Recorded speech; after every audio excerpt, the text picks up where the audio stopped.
দল আছে সবাইকে একসাথে কোনো দল আছে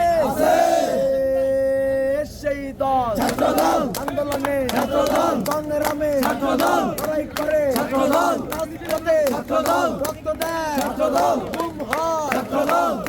আজকে বাংলাদেশ জাতীয়তাবাদী ছাত্রদল ঢাকা বিশ্ববিদ্যালয় এবং আমার ব্যক্তিগত পক্ষ থেকে উপস্থিত সকলকে জানাচ্ছি রক্তিম শুভেচ্ছা এবং অভিনন্দন। আপনারা জানেন গত 17 বছরে এই ঢাকা বিশ্ববিদ্যালয় সহ বিভিন্ন পাবলিক বিশ্ববিদ্যালয় বেসরকারি বিশ্ববিদ্যালয়গুলোতে নিষিদ্ধ ঘোষিত ছাত্র সংগঠন ছাত্রলীগ তারা শিক্ষার্থীদের বাক স্বাধীনতা হরণ করেছিল এবং আমরা দেখছি এই ছাত্রলীগের ভিতর থেকে বেড়ে ওঠা ছাত্র সংগঠন ইসলামী ছাত্র শিবির তারা বর্তমানে ঢাকা বিশ্ববিদ্যালয় সহ বিভিন্ন পাবলিক এবং বেসরকারি বিশ্ববিদ্যালয়ে শিক্ষার্থীদের যে ব্যক্তি স্বাধীনতা সেটাকে হরণ করা তারা ঘৃণ্য প্রচেষ্টা চালাচ্ছে। যেভাবে ছাত্রলীগ বাক স্বাধীনতা হরণ করেছিল ঠিক সেইভাবে তাদের ভিতর থেকে লালিত পালিত তাদের ভিতর থেকে বের ওঠা ছাত্র সংগঠন ছাত্র শিবির তারা বর্তমানে শিক্ষার্থীদের ব্যক্তি স্বাধীনতা হরণ করছে। আপনারা দেখেছেন গত কয়েকদিন আগে গত 2 দিন পূর্বে শহীদুল্লাহ হলে ঢাকা বিশ্ববিদ্যালয়ের একজন সাবেক শিক্ষার্থী তার সহধর্মিণী সহ এসেছিল। সেখানে এই শহীদুল্লাহ হলের ছাত্র শিবির নেতা তার কর্তৃক কিন্তু সেই বড় ভাই এবং তার সহধর্মিণী হেনস্থার শিকার হয়েছে। তারই প্রতিবাদে গতকালকে দেখেছেন ঢাকা বিশ্ববিদ্যালয়ের বিভিন্ন নারী শিক্ষার্থীরা সেই শহীদুল্লাহ হলে তারা খেলা দেখে উদযাপন করে এক নীরব প্রতিবাদ জানিয়েছিল। আমরা বলতে চাই আজকে আমরা এখানে বসে যখন আপনারা ইতিমধ্যে দেখেছেন যে বাংলাদেশ সরকারের মাননীয় প্রধানমন্ত্রী জননেতা তারেক রহমান মালয়েশিয়া এবং চীনের যে সফর সেই সফরের সফলতা নিয়ে আজকে আমরা আলোচনা করব। আজকে আপনারা দেখেছেন বাংলাদেশ সরকার বাজেট ঘোষণা করেছে, সেই বাজেট নিয়ে আমরা আলোচনা করব। ঠিক সেই মুহূর্তে বারবার বাংলাদেশকে পিছে টেনে ধরা এই ছাত্র সংগঠন ইসলামী ছাত্র শিবির যারা 71কে বাংলাদেশকে পিছে টেনে ধরেছিল, যারা বিভিন্ন সময়ে বিভিন্ন জোট করে বাংলাদেশকে পিছে টেনে নিয়েছিল, ঠিক একইভাবে আজকে যখন বাংলাদেশের সফলতা নিয়ে কথা হবে তারা আবারও বাংলাদেশকে পিছে টেনে নেওয়ার একটি হীন প্রচেষ্টা চলমান রেখেছে। আজকে আমরা এখানে আমাদের দুঃখ লাগে যে আমরা আজকে কাদের সাথে রাজনীতি করি, কারা আমাদের প্রতিপক্ষ, কারা আমাদের বন্ধু প্রতি সহযোদ্ধা। কেননা তারা বিভিন্ন সময় আপনারা দেখেন যে তাদেরকে ক্যাম্পাসে দেখা যায় না, তারা কখনো ব্যক্তিগত কখনো পারিবারিক কখনো রাজনৈতিক সফরে থাকে, হঠাৎ ক্যাম্পাসে আসে, এসে 2-1টি মিথ্যাচার করে তারা আবার টাইম লাইনে আসতে চায়। গত কয়েকদিন আগে দেখলাম যে ইসলামী ছাত্র শিবিরের সেক্রেটারি মিথ্যাচারিতার জনক বর্তমান ক্যাম্পাসে গোলাম রব্বানী ধারা যে অব্যাহত রেখেছে এই এসএম ফরাদ সে বক্তব্যে বলেছে 5 তারিখ রাতে নাকি বাংলাদেশ জাতীয়তাবাদী ছাত্রদল হল দখল করেছিল।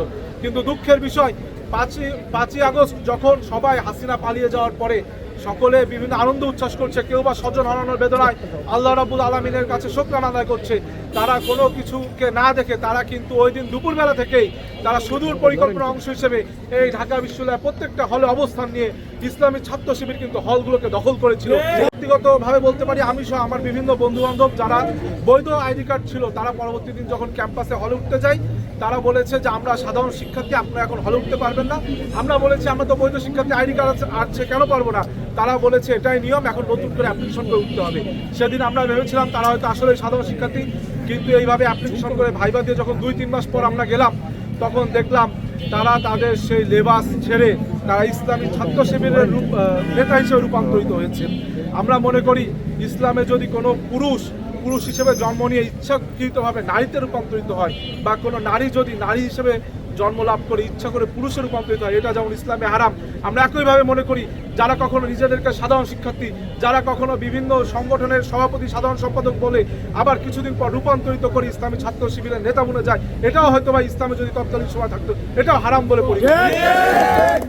আমরা আজকে এখান থেকে বলতে চাই আমরা একটি সুস্থ সুন্দর স্বাভাবিক গণতান্ত্রিক ক্যাম্পাস বিনির্মাণের জন্য বদ্ধপরিকর। বাংলাদেশ জাতীয়তাবাদী ছাত্রদল ক্যাম্পাসের শিক্ষার্থীদের নিরাপত্তা চায়। বাংলাদেশ জাতীয়তাবাদী ছাত্রদল আজকে এখান থেকে কোনো নারী শিক্ষার্থী যখন হেঁটে যায় সে নিরাপত্তা সংকটে ভোগে, কেননা এই ইসলামী ছাত্র শিবিরের নেতৃবৃন্দ আজকে কোনো শিক্ষার্থী যদি তার বন্ধু বা বান্ধবীর সাথে হেঁটে যায় তারা দূর থেকে ছবি তুলে এটি নিয়ে ঢাকা বিশ্ববিদ্যালয়ের বিভিন্ন প্ল্যাটফর্মে তারা আজে বাজে আলোচনা করে। শিক্ষার্থীদের বিভিন্নভাবে ব্যক্তি স্বাধীনতা কিন্তু হারিয়ে যাচ্ছে। ঢাকা বিশ্ববিদ্যালয়ের শিক্ষার্থীরা যে আপনার প্রগতিশীলতার ধারক বাহক, বাংলাদেশ জাতীয়তাবাদের ধারক বাহক, সেটি কিন্তু তারা তাদের ইচ্ছা স্বাধীনভাবে কিন্তু এই ক্যাম্পাসে তারা পদচারণা করতে পারছে না। আমি শিক্ষার্থীদের বলবো আপনারা মনে রাখবেন আজকে আপনারা দেখবেন গত কয়েকদিন আগে আমি বলেছিলাম যে ডাকসু ভবনে ফ্যান ছিল, আমাদের মসজিদেও এসি ফ্যান ছিল, কিন্তু আমাদের নারী শিক্ষার্থীদের হলগুলোতে ফ্যান ছিল না, বা অনেক হলে ফ্যান আছে, সেই ফ্যানগুলোর অবস্থা নাজুক। আপনারা দেখেছেন গতকালকে রোকে হলে একজন শিক্ষার্থীর মাথায় ফ্যান ভেঙে পড়ে সেই শিক্ষার্থী আহত হয়েছে। আমি সেই প্রসঙ্গে বলেছিলাম যে নারী শিক্ষার্থীদের হলে ফ্যান নেই বা ফ্যানের অবস্থা নাজুক, সেখানে ফ্যান লাগানোটা নেসেসিটি। কিন্তু আমার যেখানে ফ্যান আছে ডাকসু ভবনে, সেখানে এসি লাগানোটা আমি বলেছিলাম লাক্সারি। কিন্তু একটি ভুয়া ফটোকার্ড ছেড়ে তারা লিখেছে আমি নাকি বলেছি মসজিদে এসি লাগানো লাক্সারি। এই যে মিথ্যাচার, এই যে ভণ্ডামি, এই যে প্রতারণা, এর বিচার আমি ঢাকা বিশ্ববিদ্যালয়ের শিক্ষার্থীদের কাছে দিলাম।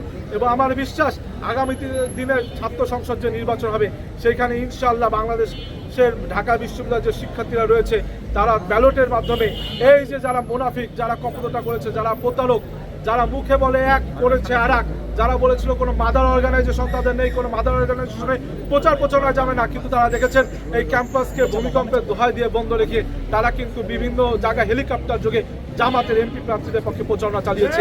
আরেকটি দুঃখের বিষয়, এই ডাকসুর তথাকথিত ভিপি সাদিক কায়েম গতকালকে আদ্দির হসপিটালে একটি বক্তব্য দিয়েছে, স্ট্যাটাস দিয়েছে।